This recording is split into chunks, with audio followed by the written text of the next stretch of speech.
Unang-una, nakakalungkot po na mula sa pangalawang pinakamataas na leader ng bansa ay mukha pang nag-i-encourage siya sa mga tao na magalit sa gobyerno. Nung nalaman po ito ng Pangulo ay wala po siyang naging reaksyon dito dahil hindi nga po ito dapat nanggagaling sa pangalawang pinakamataas na leader ng bansa. Ang tanong lamang po, nung panahon ba ng kanyang ama, nagsabi rin po ba siya na maaari po kayo magalit? Lalong-lalo na po nung ang kanyang ama ay nabansagan at nabigyan po at kinilala bilang most corrupt noong 2017. Matatandaan niyo po ba yun? Noong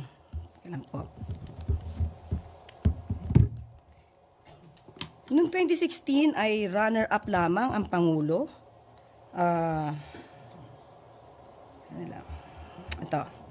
Noong 2016, runner-up lang si Pangulo bilang most corrupt. Siya ay kinilala ng Organized Crime and Corruption Reporting Project. Pero noong 2017 ay nag-level up si dating Pangulong Duterte at siya na po yung naging awardee at kinilala ng People of the Year being the most corrupt. At inamin din naman po niya sa kanyang statement ni Pangulong Duterte na siya ay corrupt at siya ay nagnakaw. Pero naubos na nga lang. Kaya natatandaan niyo po ba yon? Because meron pa po ako ditong statement niyan. Okay? So, ang tanong lamang natin, yung ba ay hindi niya man lang nasabi na dapat na merong karapatan ang taong magalit. And at the same time, wala po tayong nadinig sa Pangulo kahit ano pa ang naging di umanong anomalya ng DepEd sa pamumuno ni VP Sara. Lalong-lalo na nung nasayang ang pondo sa mga pagkaing na bulok lang na intended sana sa mga estudyante, lalong-lalo na sa mga maralitang estudyante. So being the Vice President, siya bilang Vice President, mas maganda po sana kung siya ay mag-i-encourage sa mga tao na makipagtulungan na lang instead of having this feeling of hatred against the government. Mas maganda po na sabay-sabay sana tayong umangat kesa sa may mga ibang tao na gusto magpabagsak ng gobyerno.